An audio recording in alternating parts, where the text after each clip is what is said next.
Good morning, everyone. It's Friday, October 30th. This is This Week in XR. I'm your co-host, Charlie Fink, Forbes Tech columnist. With me is my partner in crime, Ted Schilowitz, the Futurist for Paramount Pictures. And today, our guest host is Jeri Ellsworth, the founder and CEO of Tilt 5. Welcome, everybody. Well, it's been quite a week of tech news. I think everybody is rushing to get their news out before the world comes to an end next week. Let us just hope it turns out to be a lot more like Y2K and a lot less like Venezuela.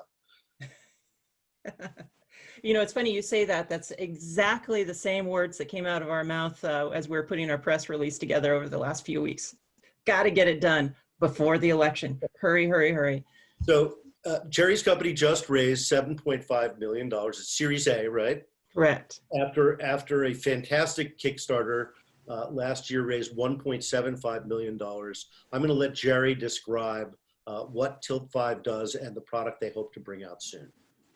Yeah, Tilt 5 is a pretty simple product. It's we're an AR hardware company. We do AR glasses. They're super lightweight. You slip them on, flip open a game board in front of you and your friends and family, and this magical game world just expands out in front of you, on the table.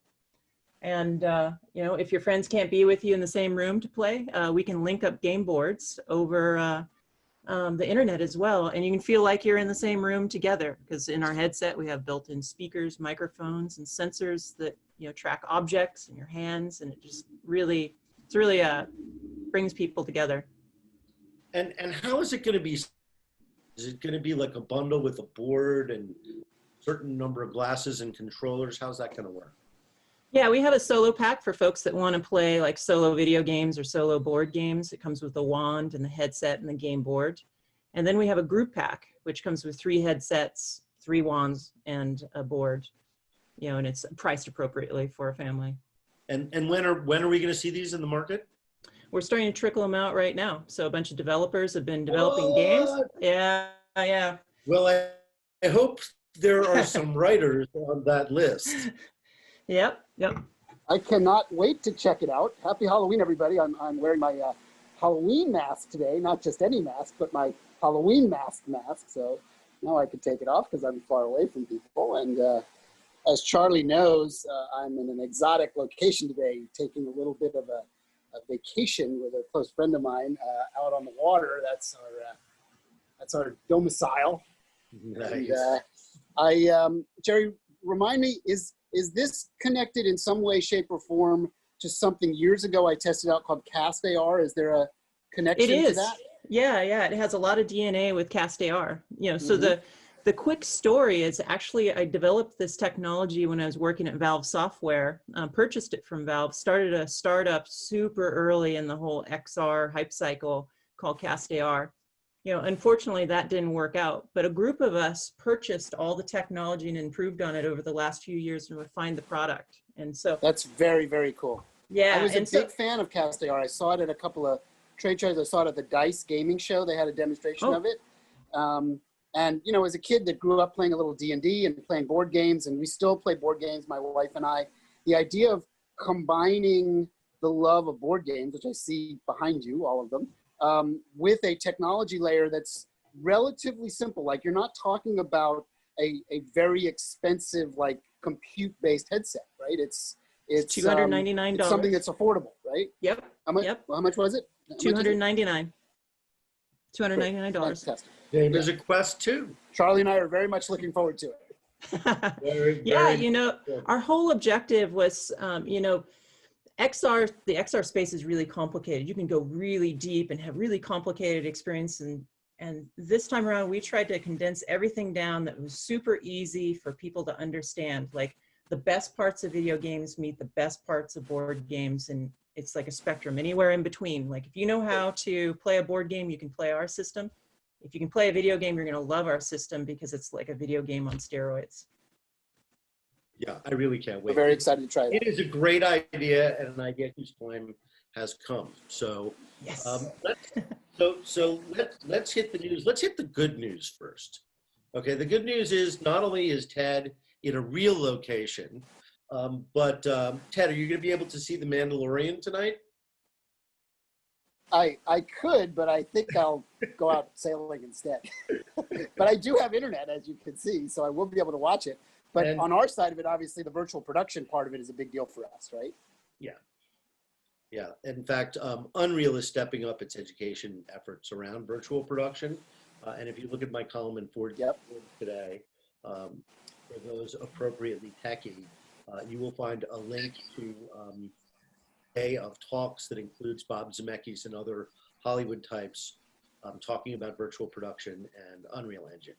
So, and in fact, at Chapman University, where I teach, we're making an effort to start incorporating more Unreal Engine-based virtual production. So we have, obviously, the pandemic has shown the benefits of working with these, I guess you would call it improved green screens for lay people that allow us to be virtually present and not build some of the sets you see, cost tens of millions of dollars.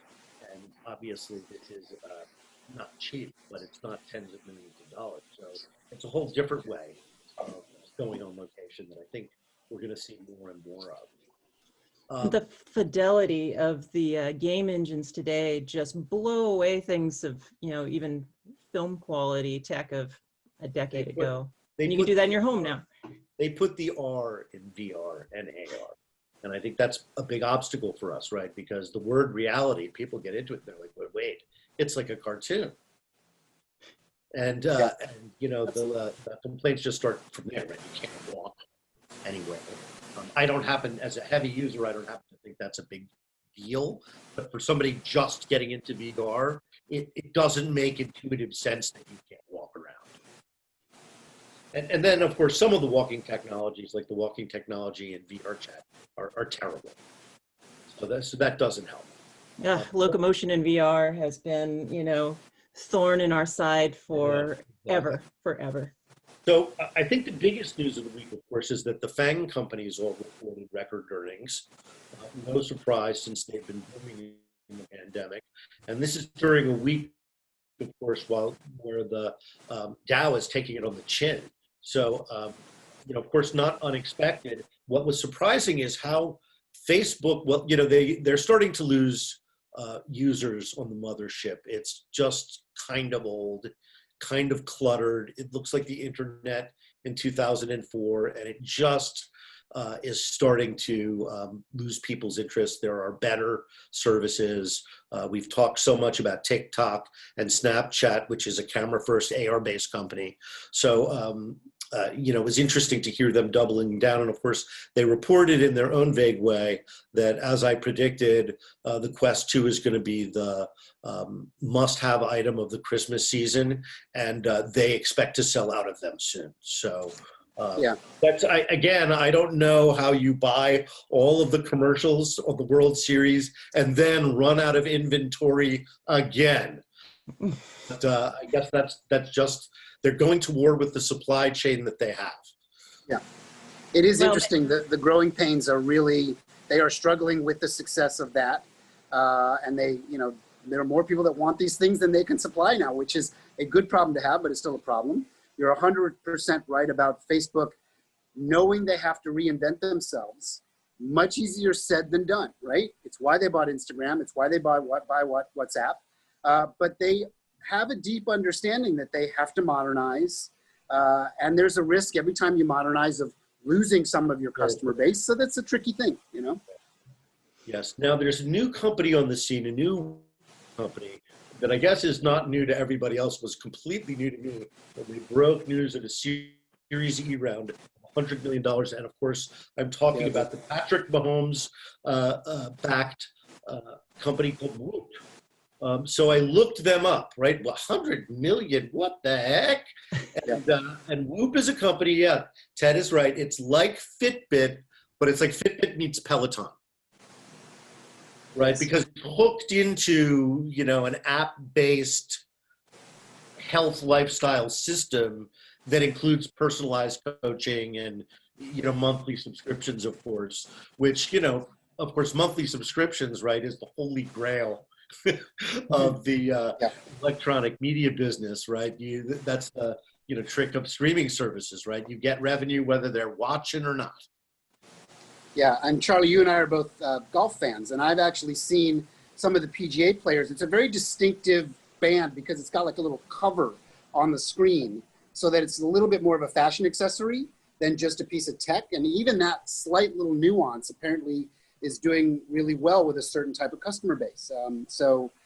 Like you mentioned, Patrick Mahomes is behind it, and a lot of other big athletes. And in my sport, I've seen a lot of people using it. A bunch of PGA guys are behind it too. Yeah. I wonder what's defensible about it, though. Like, what prevents Apple from just cloning their feature set? And let's not forget Google I think they just closed their Fitbit deal, which must have been announced 9 months ago. $2.1 billion. Whoa. So that must have felt very good to Whoop's investors because it, obviously vastly increased the value of their service. So be interesting to see what direction Google takes Fitbit. And I think you're absolutely right, Jeri. As with most things having to do with wearable tech, Apple remains to be heard from in a decisive way. So that kind of hangs over our industry like the sword of Damocles. I think in your case, the good news is I think it's unlikely that Apple is going to be focused anytime soon on board games and family entertainment, and live family entertainment, I should say. So Exactly. I don't think it's really in their DNA. And the bar that they're going to have to hit for a wearable AR product is so high that we have to let Moore's Law progress quite a bit more before we see an Apple product. Jeri, do you have a unit that you can show to our I do. Yeah, I have one right here.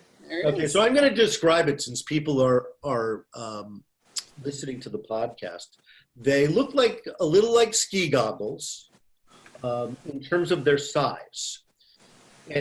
It's got sort of reflective, polarized looking glasses, and then above it is a strip where I presume the sensors reside. Correct. And it looks like it's quite lightweight. Yep, it's about 85 grams. So you can just slip it on just like a pair of glasses. You don't have to like ratchet anything to your head, and it looks like where are the batteries? Are they? Oh, there's a cable, so you plug it into your phone or your PC. So that's how it gets power, and that's how you connect, to your applications. And you still drape like a gray. When I did it, it was like a gray kind of fabric that you put on. Well, now it's just like this board. You just flip it open, just like a game board. And then all your holograms just present themselves right in front of you. Super cool. Oh my gosh. That's cool. I know, it's perfect. Well, this is nerd candy, I got to say. Yeah, we're very excited. Yeah, the challenge in XR and AR is like Moore's Law. You can't break Moore's Law, and the laws of physics, you can't break it. Photons only bend so fast, and it's going to take years and years before we have the glasses that are as thin as a pair of prescription glasses that do all the magical things we see in movies. So that's, our system's perfect for sitting in your home and having a fantastic time. You're not going to wear it walking down the streets. We are very much rooting for you. Yeah, that's what I like about them. And we're seeing that, by the way, in enterprise, right? Where AR is successful, it's a tool. You can put it on to do a certain activity and then they take it off.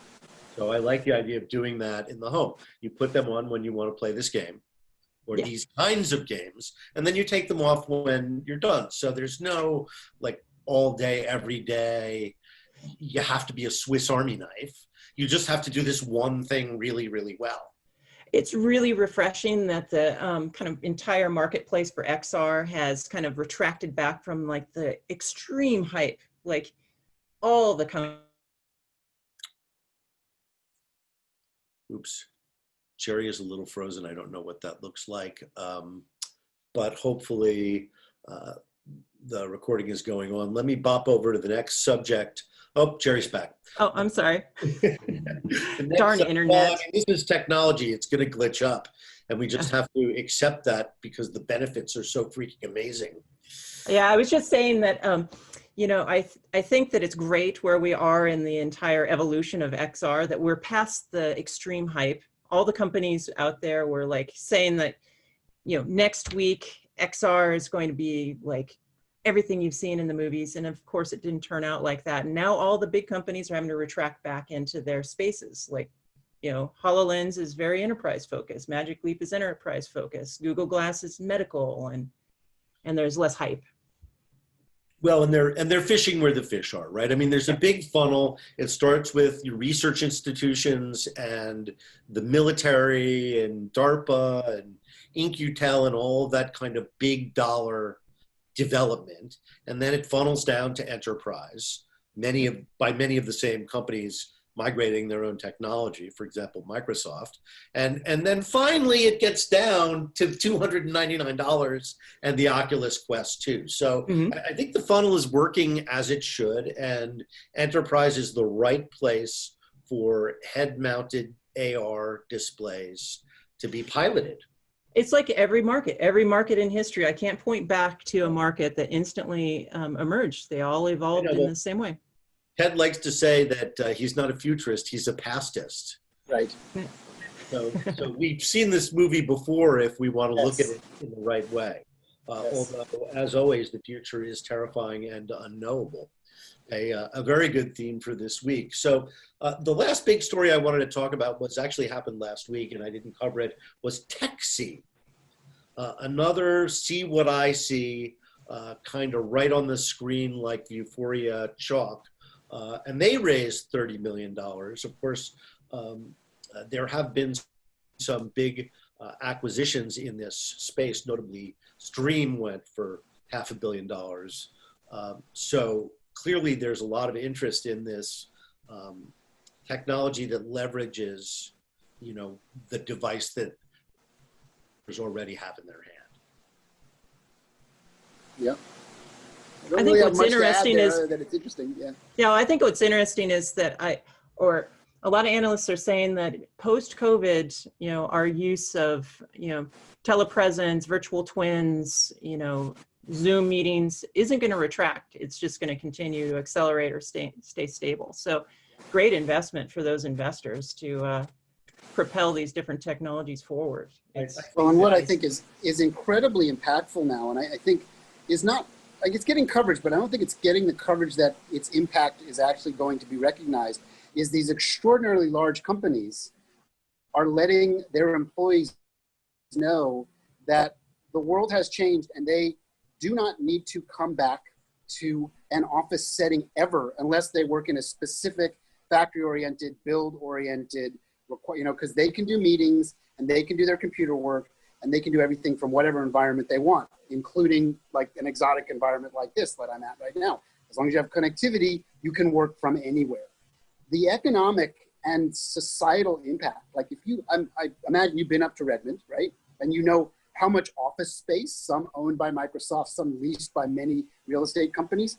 It's a city within a city within a city amount of real estate that now they are saying basically, we don't really need it anymore. Like the dynamic of that change is going to be unbelievable and far reaching that I think we've yet to even begin to grasp how big it's going to be able to change in our societal behavior and use case. Well, I think that's a great place to wrap up this week. Ted, great to see you in such an exotic locale. I'm in my office and I'm just choosing not to show people the half of the poster on the wall behind me. Jeri, clearly are you at home? I am at home, yeah. Yeah, it's you guys my have game all been room. remote? Yep, but we've been all remote. Our company was founded, starting out remote. We had just got our new office and moved in and got comfortable, got the pinball machines put in there, and then everyone had to evacuate. So, I check out the security cameras every once in a while, make sure no one's broken in there. And it's hilarious because all the employees came through and like tipped everything over as they're grabbing their terminals and laptops to go home. And it just looks like it's been, looted. So if a looter came in there, they'd be like, somebody got here first. Exactly. Well, send us a test kit when you're ready, and Charlie and I will play it on our next podcast. I got to send you two so you can play together. Absolutely. I love it. Absolutely. Jeri, great to see you. Thank you so much. Yes. Ted and everybody else, good luck to us all next week. And keep your fingers crossed for a happy ending to this insane story. Yes, indeed. I'm heading back everything. on the boat. I'm heading back on the boat, so if I need to plan a quick escape, I'm ready to go. All right, everybody. Have a great weekend. Happy Halloween. Happy Halloween.